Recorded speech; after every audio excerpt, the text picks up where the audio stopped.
I am Esther Mokwariola. Today on the program, INEC denies allegation by Bode George that it appointed former Lagos Commissioner as head ICT. Akwa Ibom governorship candidates sign accord on peaceful elections as Labour Party insists it has enough evidence it's won the state. And later on the show, British High Commissioner Catriona Lang says despite glitches, Nigerians should be proud of the 2023 presidential elections and National Assembly elections.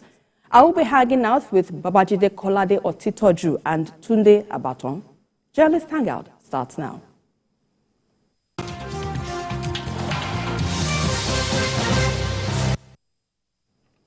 Well, it's the season of election in Nigeria and the accompanied intrigues and propaganda. Now, the Independent National Electoral Commission, INEC, is taking most of the bashing from Nigerians aggrieved with the outcome of the February 25th presidential election. And INEC has denied appointing a former commissioner in Lagos State, Femi Odubi, as its head of Information and Communication Technology Department, as alleged by the chieftain of the People's Democratic Party, Bode George. Well, dismissing the claim, INEC National Commissioner in charge of Information and Voter Education, Festus Okoye, said the widely publicized report attributed to Bode George is false, as the name Femi Odubi doesn't exist within their ICT department at INEC headquarters in Abuja or any state office of the commission.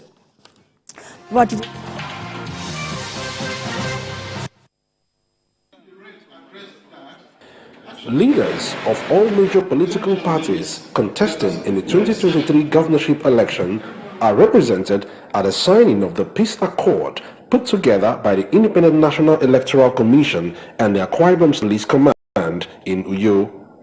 The candidates of the political parties present append their signatures and voice to uphold the agreements reached. The political parties are encouraged to work in the interest of peace. In Akwa Ibom State, we want to have zero tolerance to thuggery. Those who are planning to foment trouble should repent and don't do that.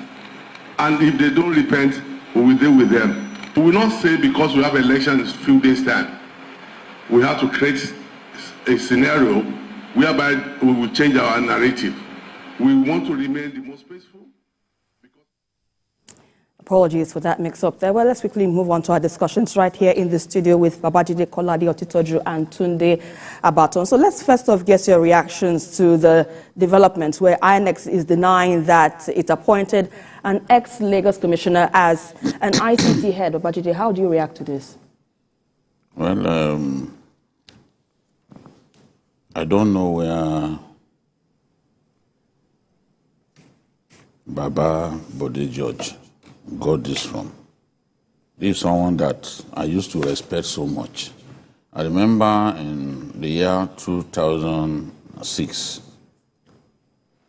Bode George and other Southern leaders had a consultative forum meeting in Enugu, hosted by the then governor, Chimaro Kirinamani. And the speech that Bode George gave on that day was really, really impressive. As someone with an eye for the spoken word, I had so much admiration for him, the way he spoke. But in the last few years, Bode George has been a completely different individual. He's consumed by his hatred for Bola Ahmed Tinubu. How many times has he said that he will leave Nigeria if Bola Tinubu wins? But he remains here. That's testament to the fact that Nigeria is such a beautiful place. Some of those who, he's not the only one. I've heard some other people too say, oh, if Bola Tinubu wins this election, we'll quit Nigeria. They have no desire to leave Nigeria. By saying that, they were predicting indirectly that he will not win. By saying that, in their hearts, they were convinced that he will not win the election. Not that they have plans to leave Nigeria, because there are still others, like Bode George, who said they will leave Nigeria if he wins. But they are still here. It's not that they are waiting for the court to overturn the victory, because that will not happen. That will not happen. But they felt that they will not win the election, so they can afford to make wild promises. Now the election has been won. Baba Bode George, rather than simply take it as an act of God, is spewing falsehood all over the place. Where will falsehood take us as a nation? Because the Bible is clear that it is truth that exalts a nation. Right. Now, look at what my elder brother at INEC said. He said the originator of this claim should have been circumspect. That what he did literally will amount to being a purveyor of falsehood. Just call him purveyor of falsehood, because we know that's what you think he is. But he tried to be very polite, and even in saying that, look, when you talk like this, people will see you as a purveyor of falsehood. But falsehood is what it is. INEC does not have anybody by that name in its ICT department. Yeah. But if Baba Bode George thinks that indeed someone exists by that name in INEC, then in this season of people asking to be allowed to inspect ballot materials and the rest, he too can ask to be allowed to look at the faces of INEC staff in Abuja. They should line up like a guards parade. Then let him be looking at their faces so that he can tell us that, oh, that former commissioner in Lagos that I'm talking about is indeed a staff of INEC. This is his face. I know him. You know the way police used to parade victims of armed robbery and robbery suspects so that they can identify them. It makes no sense what we are seeing. But this is indeed the season of falsehood. I'm not too surprised, because somebody came the other day and claimed that his party won 19 states. He took Nigeria's first independent fake news killers, in the real sense of the word, Dubawa. They are the first indigenous, they are the first indigenous fact checkers in the country. Allied to Premium Times. They came out to say, no, you claim that by judging by what's on INEC's IRF portal that you won 19 states. Dubai said, no, sir, you didn't win 19 states. This is falsehood. This is fake news. It is what it is. So, in the season of falsehood, even people that we believe are rarefied, people that we believe are of the rarefied class, they are contesting against one another to determine who indeed is the greater purveyor of falsehood. It's so sobering that someone will go and face a TV station and tell outright lies. If today this matter becomes a court matter, what will he say? That's another issue. You know, even the INEC has warned that, look, some of the rubbish that people are saying about the INEC chairman, that they should be careful, because a lot of them are libelous. Someone apparently crazed even suggested that the INEC chairman should commit suicide. Have we ever reached that point? To commit suicide over what? What's going on? Let me quickly get the thoughts of Tunde on this matter. Tunde, what legal implications do you think this could turn out, if at all it is going to be pursued by INEC? Do you see anything whatsoever going out of this? Well, the facts of the matter are so clear in the public domain. And besides being public domain, anybody who is somebody who wants to push out an information, I fail to mention that you can even Google anybody's name inside Google and you see the background of that particular person, if it's a notable public figure, one will have to say highly placed Lagos chief and Arole Odua, or what do they call himself, should have taken his time to verify the information because it's supposed to be respected. It's supposed to be listened to at that particular age. You know what the information you dish out is capable of causing a lot of confusion within the society. And besides that, today is March 15. 15 clear days after the release of the result of the 2023 presidential election. You now wake up one morning to say that somebody in INEC, which is not existent at all, actually does what. It shows that the man actually, because maybe he forgot that today is not March 1, or that he has been rehearsing that thing in his head. One would have expected him to bring out that information before the release, or before even the presidential election result. But now that he is coming out 2 weeks after, I want to assume that he has been on holiday from Nigeria in the last 2 weeks, and it will be better for him to update himself about the information he's pushing out at that particular age. If it had been young people, or probably 20 years, the so-called young people who are moving out, one would have excused them. But at a particular age, when they say that when there's this adage in Yoruba which says that when the head of the child is bent, it is the elder we can call. But elders in Nigeria today, they want to put the house they built on fire. Everyone trying to incite. He was saying it that we are risking we are endangering the life of our young people. It was very inciting. It's a very unfortunate over falsehood. After 15 days, reached the result. A baby that has been delivered, can you abort that pregnancy? No. It is not possible to abort that pregnancy. One would have expected him to make such an allegation, if he's so sure of the allegation, not an afterthought when the baby has been delivered. It is unfortunate. Legally, anybody can, any ordinary Nigerian can take him to court, and he will have nothing to defend himself because he can be charged for an act likely to cause a disturbance of public peace. No, it's unfortunate. Right, indeed. No, but Babajide, we've pointed out quite salient issues here, knowing that Bode George is a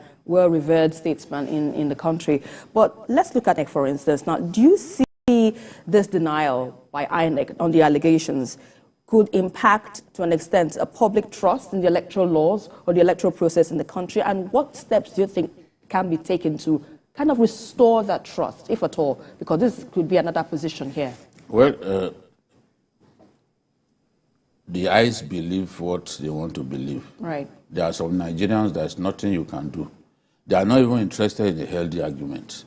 They've taken a position, and no matter how you argue, no matter how you try to say, look, let's look at this, they are not interested.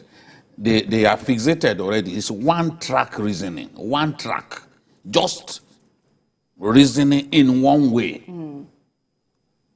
That is the way some Nigerians, and on this issue, even when we were talking about Emefiele's apparent failure that is as apparent as daylight, we still had Nigerians who were supporting him and standing by him.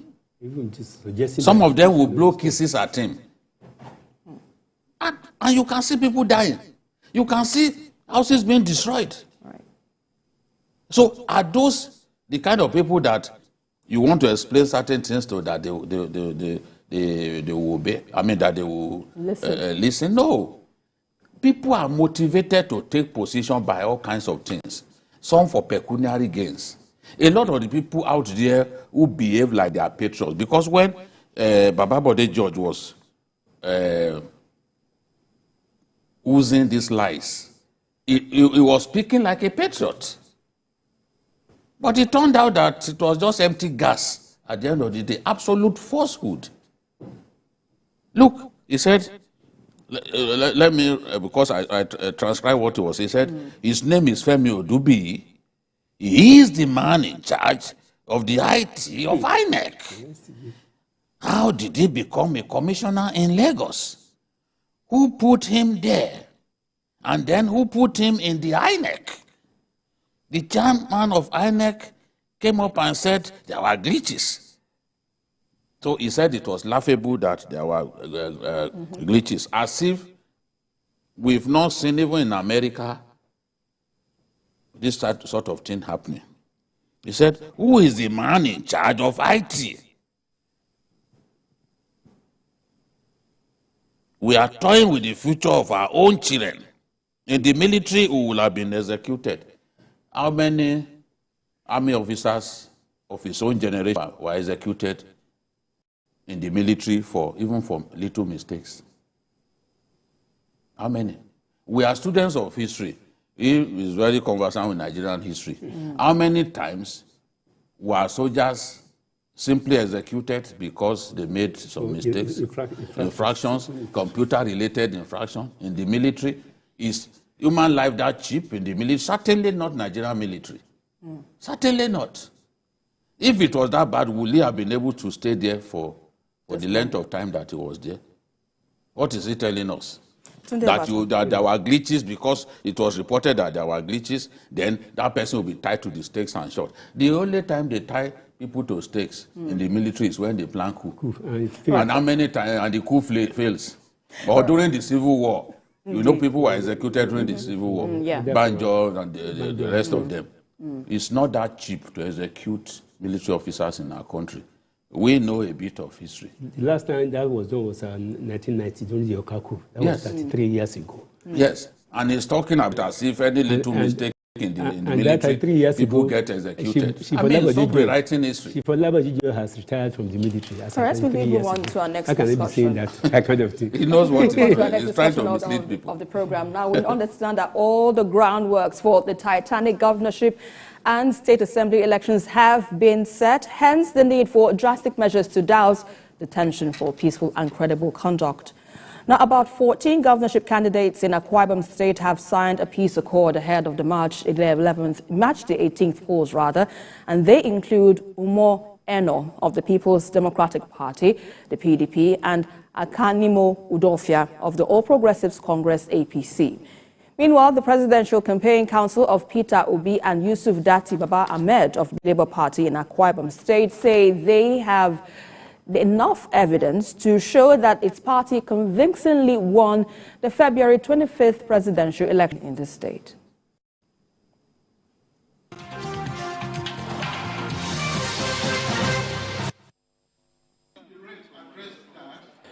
Leaders of all major political parties contesting in the 2023 governorship election are represented at the signing of the Peace Accord put together by the Independent National Electoral Commission and the Akwa Ibom State Police Command in Uyo. The candidates of the political parties present append their signatures and voice to uphold the agreements reached. The political parties are encouraged to work in the interest of peace. In Akwa Ibom State, we want to have zero tolerance to thuggery. Those who are planning to foment trouble should repent and don't do that. And if they don't repent, we will deal with them. We will not say because we have a few days' time, we have to create a scenario whereby we will change our narrative. We want to remain the most peaceful because after the election, we will still remain the same. The candidates to spread it to their supporters that there should be peace and after the election, no matter the outcome, favorable or unfavorable. We should have this mind, cultivate this culture of accepting the results the way it comes. Assurances are given by some key players to ensure violent-free polls during the elections. Begin to look at politics and see if it's a do or die affair. 80% of our youths are just doing politics. But let us, like some of my fellow candidates have said, if we are going to lose gallantly. Don't lose because you have been lied to. My expectation is that we will imbibe the culture and we will be honorable and noble enough to conduct ourselves in a manner that will be noble to man and honoring in the sight of God. The preponderance of opinion that INEC needs to improve on the credibility of the process. And we have been assured that results will be transmitted at the polling units. That's what they said initially, and we pray it happen this time around. With the signing now done, the 15 political parties present at the Peace Accord are now optimistic of violent-free polls this weekend. Joseph Kunde, TVC News, Uyo.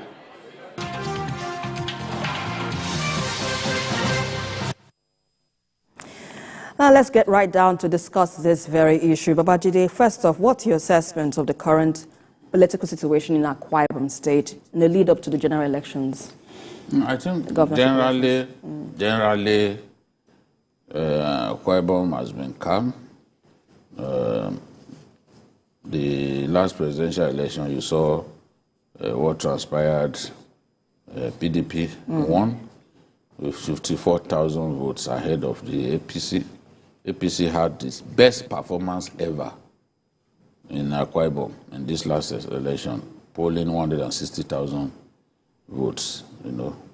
So it's like all the South states, Labour Party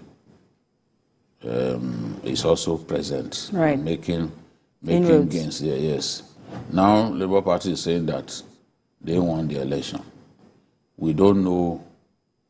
At our level, I didn't supervise the election.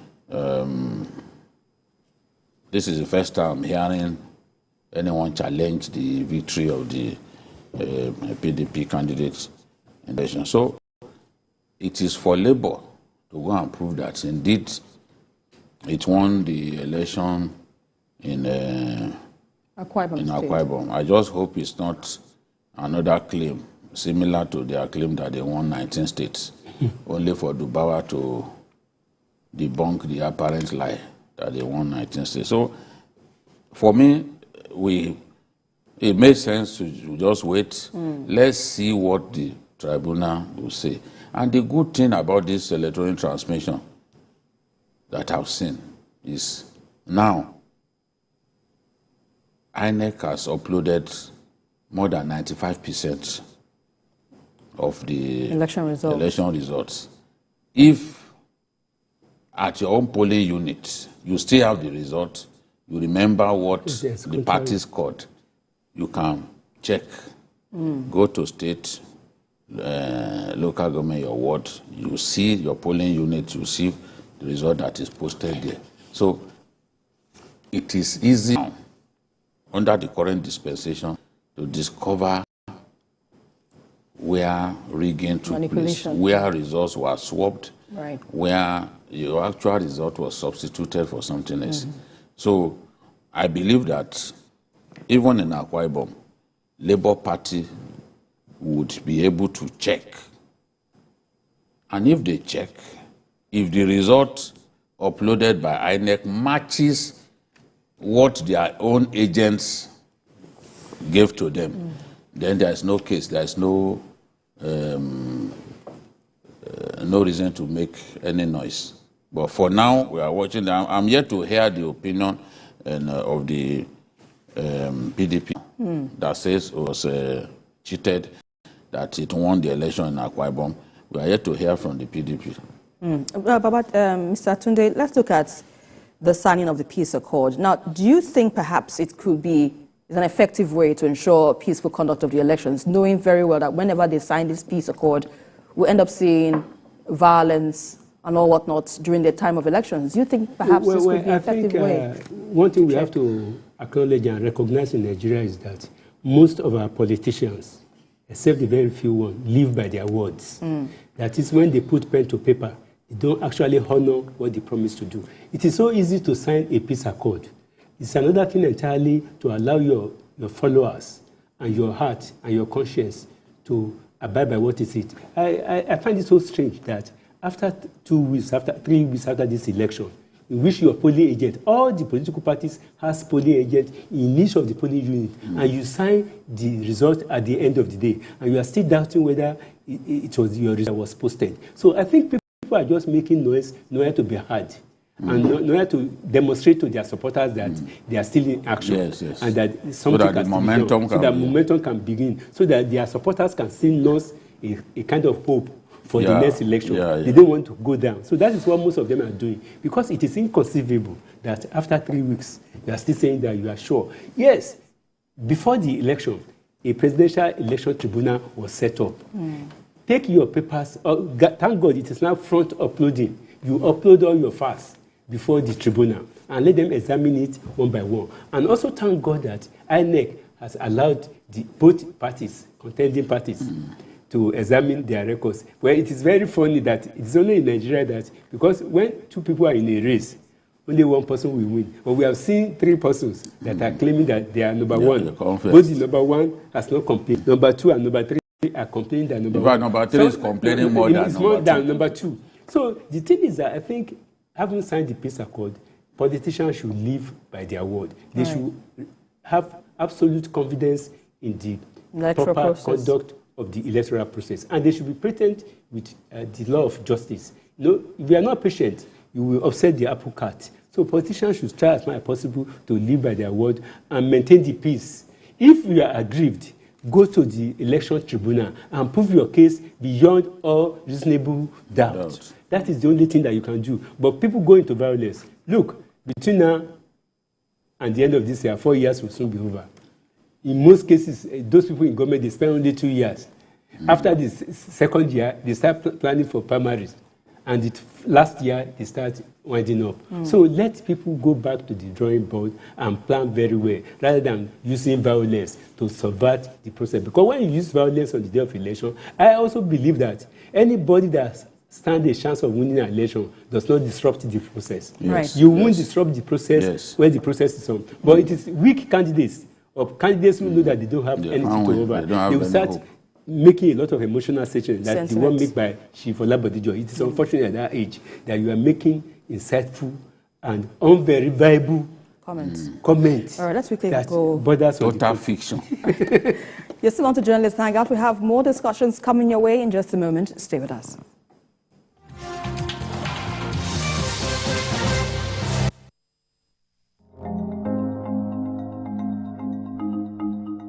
Bill Clinton transverses Omar Musa Yar'Adua Expressway. It's been completed now, and people just drive and think it's as if it's been there all along. A challenge for us. But we wanted to do the road in such a way that it will not affect commuters anyway. And that's how we did it, neatly, quietly, by blocking one side of the road, scraping the other side, in such a way that it didn't affect movement of traffic into the airport and outside the airport. And it's one of the most beautiful roads in the city now. This message is brought to you from the Federal Ministry of Information and Culture. When I was younger, I got asked a question by a friend. What is the ultimate dream in life? You see, in my several decades on Earth, I have seen trends come and go, hopes dashed and deserted. But the story of success has taught us that the ultimate dream should be one that inspires you to paddle through the odds to victory. Finally, I had the answer. The ultimate dream is not a destination. It is a journey of through the odds. It is about challenging the norm, to strive for excellence, to always be in motion, to never give up.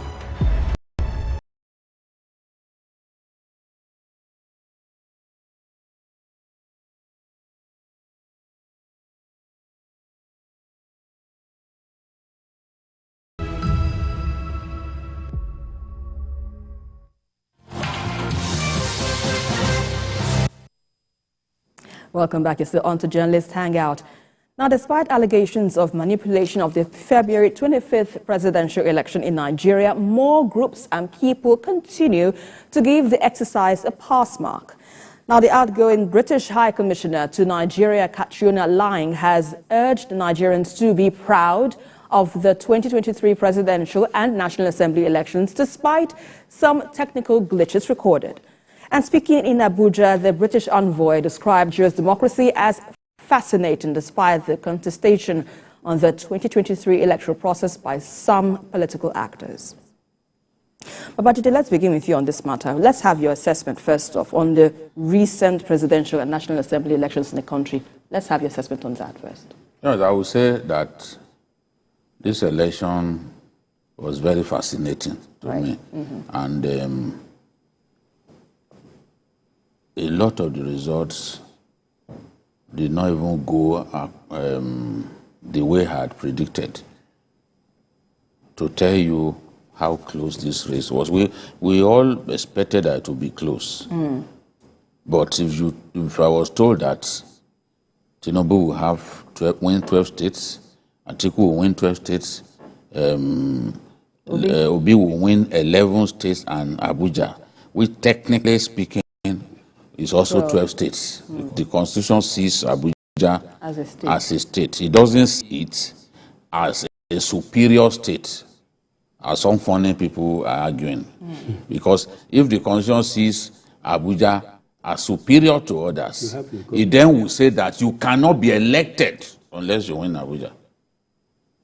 But that's not how it is framed in the Constitution, but it's an argument that some people are making now to give the impression that Asiwaju was not elected. But the question to ask is, are you by this ridiculous argument suggesting that someone could actually win in all the 36 states, and because he didn't win the FCT, he can actually win 35 states? Right, and he didn't get the FCT. And because, it's still the same thing. Someone can actually win all 36 states, and because he didn't get 25% in Abuja, then he can be elected. I mean, that's ridiculous. People should not take arguments to ridiculous levels like this, just to make a point. So, going back to your question, if you ask me whether APC will lose Lagos with Bola Tinubu on the ballot, I would have said no. If you told me that Buhari would not be able to deliver Katsina, despite even having an APC man as Katsina governor, I will argue with you. Of course, I will argue. APC alone as a state, as a party, lost 12 states. There has never been any election like this. An election that put money to shame. An election that put stature to shame. No matter how big you are in our country, you must earn your victory. You must earn it. You can't rig. The way people used to rig. What people now do is, my opponent is strong in this area, let me go and disrupt the election there. That's their best bet. But that they will now change the result. Honestly, Esther, in the past, 7 governors will not lose senatorial election. In this election, 7 lost. 1 even came third. That's the governor of Abia. Was pushed into 3rd position. And 1 lost to his former aide. Such things will not happen before. They will simply change the figures. Beavers has done the magic. Beavers ensure that it's only you, that's the owner of that card, whose fingerprint it has in his record, can vote, not anyone else. In the past, all these cases of multiple thumb printing and all that, they could do it because there was no beavers. But right now, our election has been sanitized. Whichever way you look at it, look at Northeast, where Asiwaju Bola Ahmed Tinubu took his deputy from. APC won only 1 state out of 6. Could you have imagined that before? You couldn't have imagined that before. Let's face it. 20 governors lost their states in this last election out of 36. It's unprecedented. No one. Let me see that political historian in our country who would tell me that this has ever happened before. Let us talk about it, whether we are going back to 1960s. Right. It has never happened before. We've never had an election like this. In terms of its transparency, this is the best election we've had. And I'm not surprised that that envoy is telling us, look, you should be proud of what you have achieved. People are calling, out of pure emotions, they are calling the INEC chairman names. A lot of unprintable names. There's nothing they are not calling him. Some are even daring him to walk in public. I remember that Professor Jega, when Buhari didn't win the election in 2011, he faced the same hit. he went to see the Sultan. Buhari supporters told him. There are similarities in President Buhari's performance in the 2011 election and Obi's performance in this election. The only difference is that Buhari trumped him in number of states won and in the votes that he earned. Buhari got 12.2 million or so. Obi didn't get more than 6 million votes. 6.1 million. But both of them, their votes came from similar source. Buhari's votes came from the far north. He didn't win in the south. Obi didn't win a single Nigerian state that has Muslim majority. Not one. Anywhere that he won, Christians are in overwhelming majority. Whether it is Lagos, there are more Christians in Lagos. I know that for a fact. Anywhere that he won, Muslims are clearly in minority. Minority. He didn't win anyone. Buhari didn't win any state outside of the core north. Back then, the framers of the constitution have made it difficult for anybody who cannot win election beyond his own ethnic or religious cocoon to become president of Nigeria. That is why the route to the presidency is that 25% in 24 states. Obi didn't get 25% in 24 states.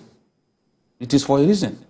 It is because they want your support base to cut across. You don't have to come first. Tinubu has shown us in this election that you don't have to come first. You can come second, get close to the person who came first. And that's what he did in most places. Atiku dealt with him north. But in most cases, he got close. Look at Sokoto, look at the margin. Very narrow, but he managed, he took it like that. In Kebbi, he lost to the PDP, just as I predicted, but very narrow. So when you look at the way, because we always talk about incumbency power. When you see and you imagine the way incumbency was disgraced in this election, my sister, you know that this was an election with a different. Forget about the tongue twisting and whistling that we are seeing. This is an election that since 1999 we've never had an election like this. And this election has now taught people in power a lesson. They know now that they must go out. We are now seeing governors kneeling down now. Please. It wasn't before. They will win whether we like it or not. Yeah. Our votes will not. But now, they're begging. Places that they didn't go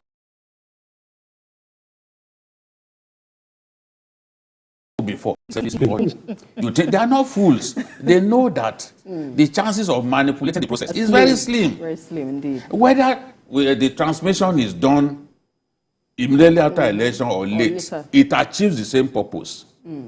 Today, if I like, I can check to verify whether they swapped my result. And as long as I'm able to do it quickly, we can proceed to the court to say, no, you rigged here. So it doesn't even have to be the same day. Those who are attacking INEC on that, they have a point. Valid because reason. You made a promise and it is incumbent on you to fulfill your promise. Right. But of course, they've told us, look, that they face problems. So, but at the end of the day, our election is getting better. Let no one tell you that, no, that is not, this is the election in Nigerian history. Just the way Atiku is saying, no, it's dishonest. It's a dishonest man that will say this kind of election is the worst. How is it the worst? 2007, we saw what Obasanjo did. Obasanjo, Atiku's boss. In Ogun State, the votes tally that Obasanjo scored in Ogun State was higher than the number of registered voters. Yes. They were not even sensible in the way they were allocated few days before the election. Yes. But let me get your thoughts on this. There was a result that came out before election even took place.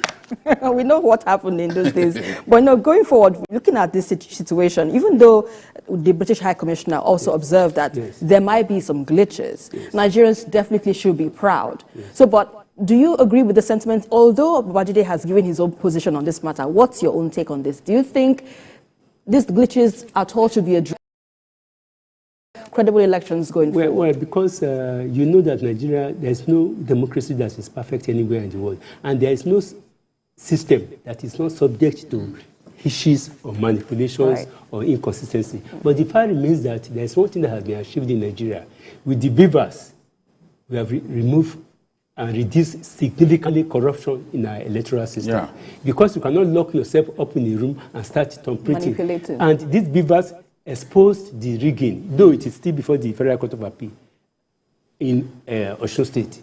Yes. That beavers was it was the baptism. Exposed overvoting. It exposed overvoting in that particular state because it is not possible for you. But I think what Nigeria should do is that we should forget emotions. We should not allow our personal prejudices to condemn a system that has been tried. But people are allowing their personal prejudices to condemn this system. I am predicting that in the next 8 years, people will be able to sit down in their house and vote. People are talking about emulating what we saw in the United States, for instance. In their house or in their office, and you vote and you put in the system. Because from your house, you can sit down. You know, those days, to send money to your ward in Ibadan from Lagos, you send postal order, some other thing, money order to the bank. Or that even if somebody wants to give you 2,000 naira, you travel to Ibadan and collect it. But now, in the comfort of your home, you can send it. So it is also possible. Because when we align the beavers, the NIN, and the other identification process that we have with our driver's license, every other thing. All the data that are contained in all these things can be used for the PVC. And when it is in PVC, which means with any device, you can even move to the nearest point in your local government and cast your vote instead of shutting down the country. Because what it means is that we always shut down Nigeria whenever we want to, and it is a significant economic. It is still saying that this election has imperfections. It's either because it's expecting a utopian state, which is not realistic in anywhere. Even in America, people are still saying that Donald Trump hired people from Russia to win election. Because the Latinos, who are not used to voting, they came out to vote. Youths in Nigeria, who are not used to voting, they came out this time. But one lesson I want us to learn, that all politicians must learn, is that they should forget their emotion. If you want to be president of Nigeria, don't use religion and ethnicity. It has proved conclusively that anybody who is basing his elective chances on religion is deceiving himself. Because this election cuts across all boundaries. Yes, if probably Katsina State and Kaduna and Yobe and one other state has delivered 100% vote to Asiwaju Bola Ahmed Tinubu, they will have said that it was Buhari that helped him to win. This is significant. If he had delivered, if I has delivered 90% of votes in Kaduna, Yobe, Buhari in Katsina, they will say that the man has helped him. Or that if Governor of Lagos has delivered 90%, what? This thing that you are saying say he has helped him. Of what someone said. He said that the beauty of this election is that the three of them could not be set to have a godfather. At all? None of them has a godfather. None of them. You can't say Atiku has a godfather. He campaigned on his own merit and all that. Yeah. You can't say Tinubu has a godfather. Who is that godfather that you point at? And Obi, you cannot say Obi has a godfather. Even Tinubu, I mean, even Obasanjo, that people will say was his godfather. Obasanjo couldn't deliver his polling unit for Obi. He lost in his polling unit. You know, we've always said it doesn't have electoral value. So people didn't agree. So I believe that for anybody who wants to be president of Nigeria, you should base campaign that are touching it, because I believe campaign more than the others. We need to go on a very quick break. We're still going to have more discussions on this very issue when we return on Journalist Hangout. Do stay with us.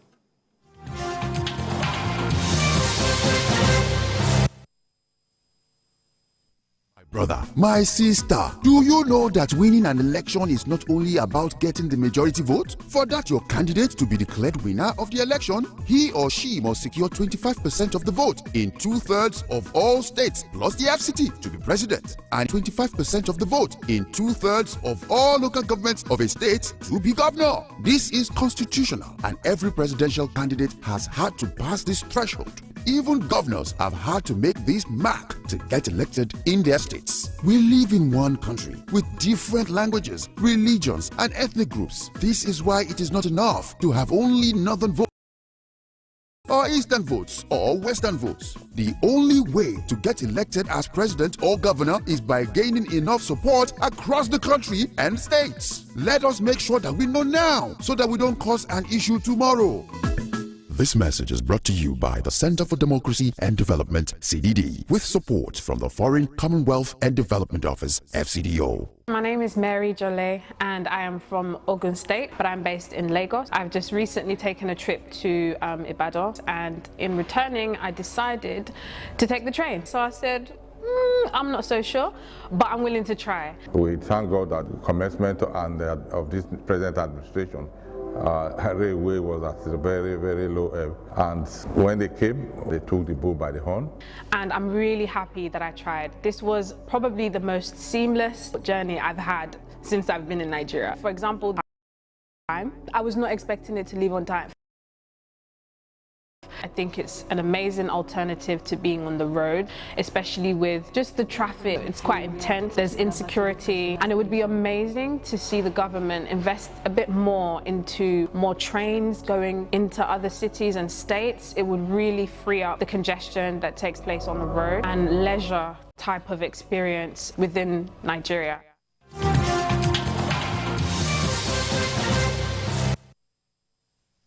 Yes, on to journalist Hangout, and we're staying with discussions where the British High Commissioner to Nigeria has urged Nigerians to be proud of the 2023 presidential elections despite the glitches recorded in some areas. But Babajide, let's look at going forward.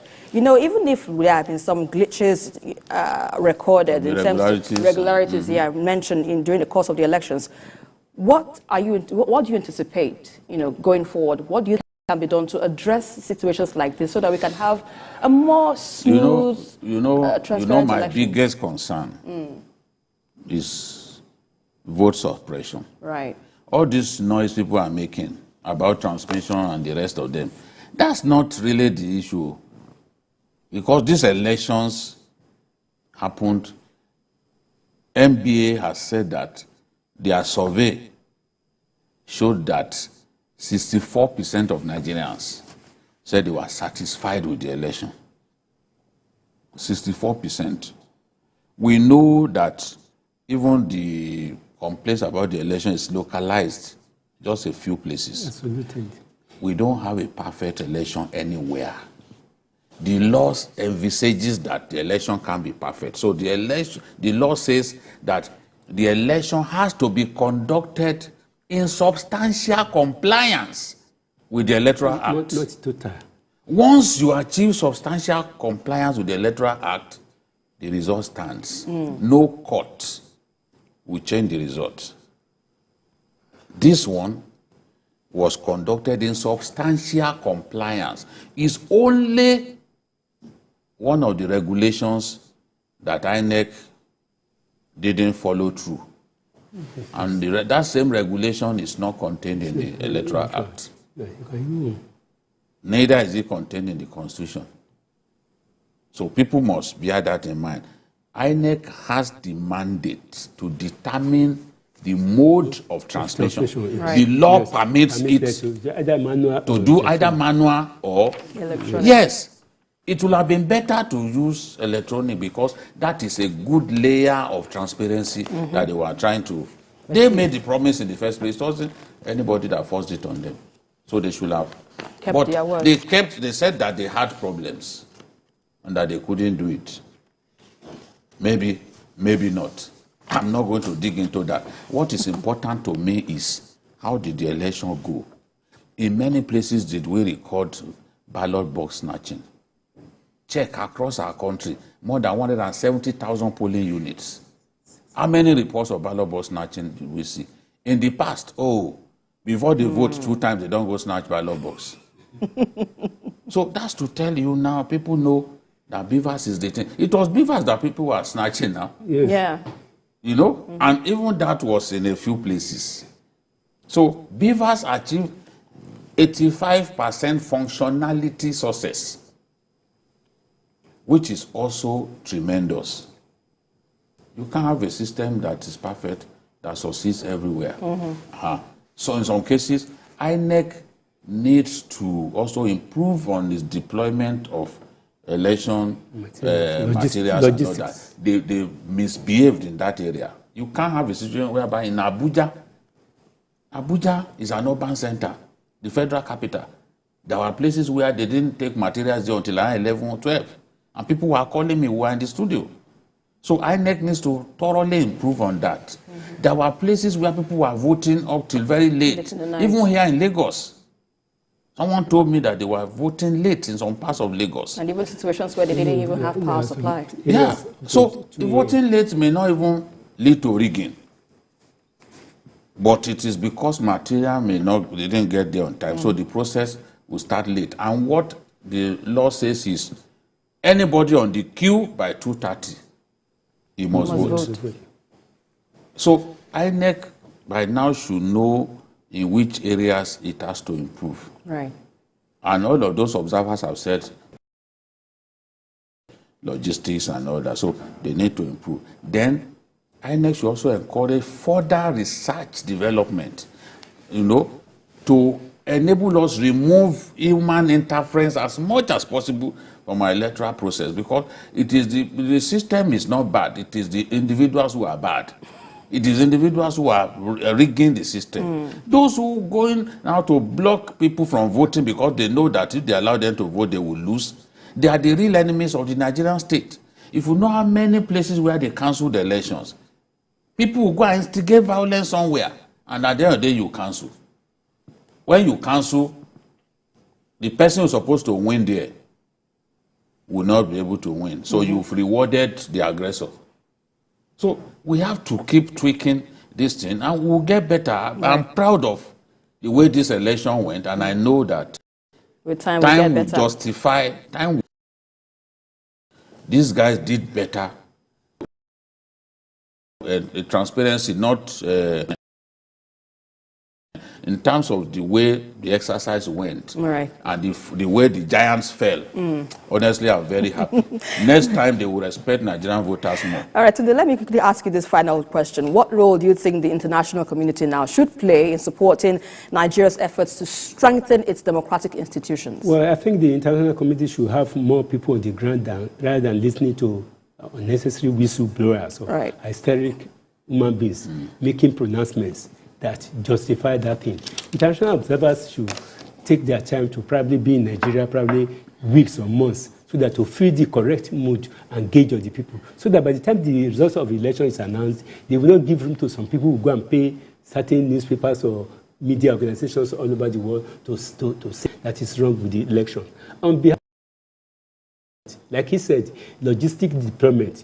There should be more effectiveness in logistic deployment. For instance, where I voted, they didn't come until 11 o'clock, urban area. They didn't come until 11 o'clock. So when you come around 11 o'clock, they ended voting around 8 p.m. in the evening because people were waiting. I was even surprised because of the cash crisis that we have in Nigeria. Me, personally, I trekked 2 kilometers to where I voted because I was determined to cast my vote. And many other people, elderly people, were determined. So INEC, because this technology has exposed lazy politicians, people who don't campaign. People should go and campaign to their people. Look at governors going to corners, all news and crimes campaigning. So, and this one that's coming next Saturday, it will put the so-called members of the House of Assembly, who their people will not see them. I don't know the person representing me in the last 4 years. They will now come around to start they are now begging. So it will make them to sit up. All right, let's let that journalist hang out.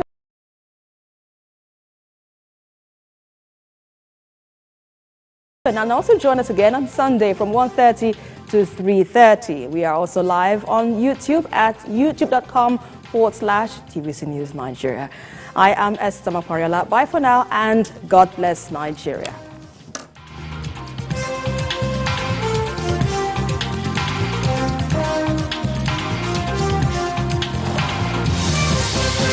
Breaking news from all over the globe.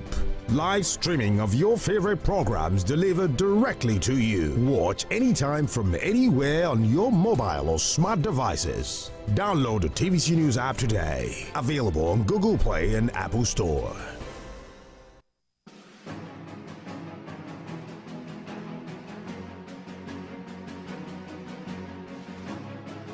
genuine business people desirous of success in today's environment, and only at their own peril. Under the oversight of this board, the FIRS will continue its transformation into a premier revenue collecting agency. For up-to-date and accurate information on your obligations, duties and rights under the various tax laws in Nigeria, watch Tax Matters on TVC News Thursday 6:30 p.m. to 7 p.m. Housing is fundamental to the physical, mental, social well-being and quality of life. In Nigeria, a large proportion of people live in slums and unplanned settlement because of their inability to own a house or rent decent accommodation. On this program, I analyze the challenges affecting the housing with stakeholders to provide solutions. I don't think that anybody can pretend that we're going to close the 17 million homes gap in 5 years. Each episode gives an insight into the housing plight of Nigerians. The gate man here needs a house as much as the millionaire who is driving past there needs a house. How can the housing sector be made better? Would the dream of owning a house by an average Nigerian be achieved? What strategies are the government putting in place to provide affordable and decent housing for all? Let's bring you up to speed on the happenings in the housing sector. Keep it.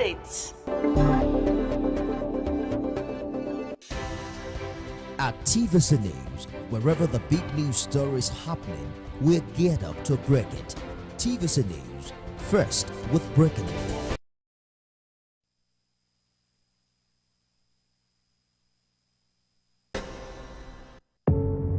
Doubt and fear doesn't occur at the canvas, it shows in the canvas. It shows the conation of raw earthen material slabbed, stroked and molded at a pace provided by the doubt and fear. Every move way in the struggle of one to the other, merging the past to the present, brushstrokes of colors seen but not known. For when the wailing stops, the pieces settle down in abject beauty erected for a century of a century. Speaking, advocating, protesting as the arts are meant to be.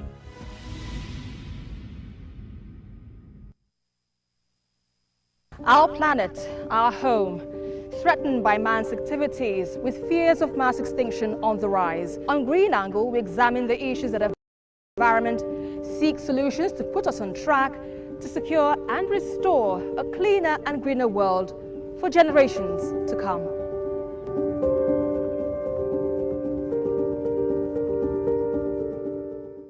The National Assembly is a busy place. As the bastion of democracy, it is a place where bills are presented, motions debated, laws made, and the yearnings of the people are laid bare. Come with us.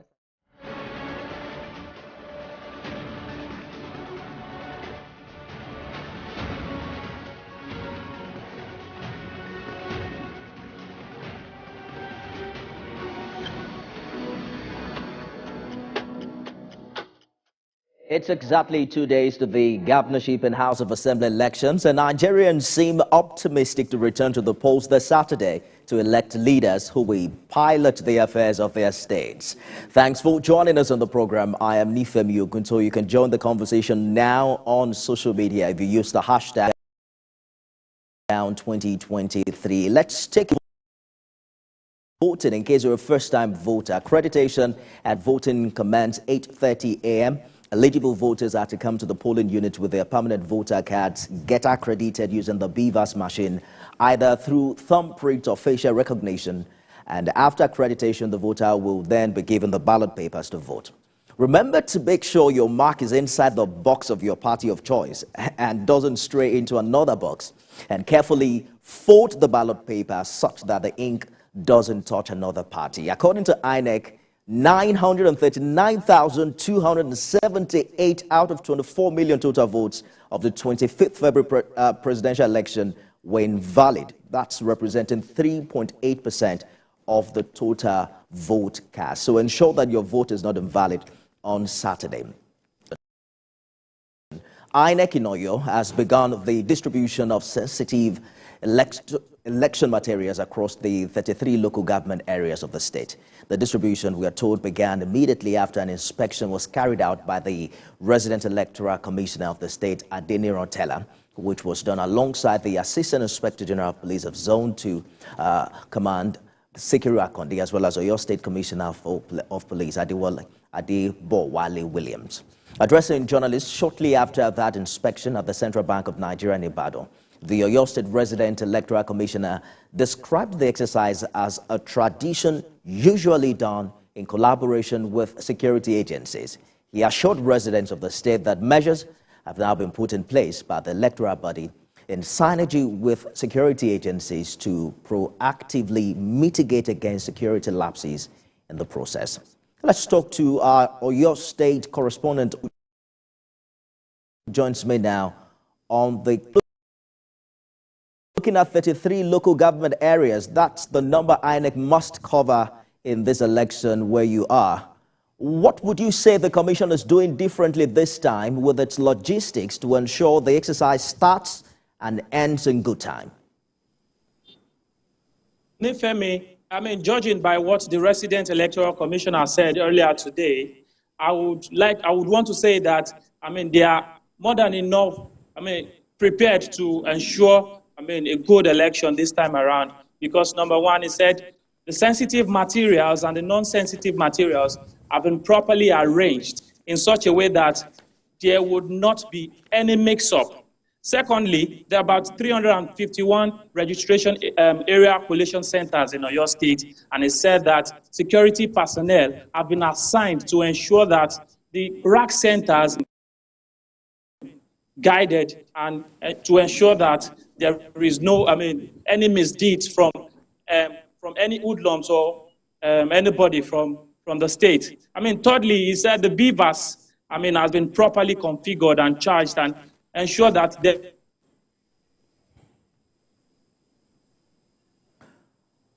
Well, I hope that... while the election is being conducted. So ultimately, he said that the Commission is fully prepared to ensure and improve an excellent, electoral exercise this time around than the presidential election. We're looking forward to it, and we're counting on INEC's promises ahead of this one, particularly seeing the logistical challenges that the Commission suffered on the 25th of February. But Olaide, let's talk about the expected voter behavior in Oyo State, judging from what transpired in the last election where APC won the presidential poll. The party got 3 senatorial seats, and, it's just, it seems like a field day for the opposition party in the state. Do you think the incumbent stands a chance this time? Femi, prior to, the presidential election, the PDP, that's the incumbent party, had a convincing chance of retaining power in the state. But immediately after the outcome of the presidential election, you would see that the APC gathered a considerable, chance to be at a loggerheads with the incumbent in the state. And not only that the party won the 3 senatorial seats, the party also swept 8 seats of the House of Representatives in the state. Out of the 14 House of Representative seats in the state, the party swept 8. So this is enough to... Immediately after the outcome of the last presidential election, there was controversy. There were controversies in the PDP in the state as some of the candidates were aggrieved. And there is a fear that the candidates and their supporters there may be a reprisal and which may affect the party's chances, in the state. And I would like to say that the postponement of the governorship election is a bit of an advantage to the candidates and the party because it would give them enough time to win more parties, more minor parties, and more supporters to their side. And it would give, especially Governor Seyi Makinde, enough time to reconcile with those who are aggrieved in the party. But if we have to judge it by what, we have what the political situation is right now, we would have to give it a 50-50 chances, from both parties. Governor Makinde, a member of the G5, apparently didn't work for his party's presidential candidate. There are talks that he had worked with the APC in that election. Whether or not the APC will pay him back, we're counting down to see. But what are you seeing in Ibadan as to the security infrastructure ahead of this election relative to what you saw during the presidential election on Laide. Okay, the Inspector General, the Assistant Inspector General of Police was in Oyo State today with the REC to ensure that the security architecture is put in place. So while speaking, while the materials were being distributed, he assured residents in the state that the security personnel have been assigned to man various strategic positions in the state to ensure that, in collaboration with other sister security agencies and government assets, especially, the INEC office is kept safe. Nefemi. All eyes on Oyo State as we count down to the governorship election. Olaide Oyewole live for us in Ibadan. We'll take a short break. We'll turn attention when we return to the southeast part of Nigeria. Stay with us.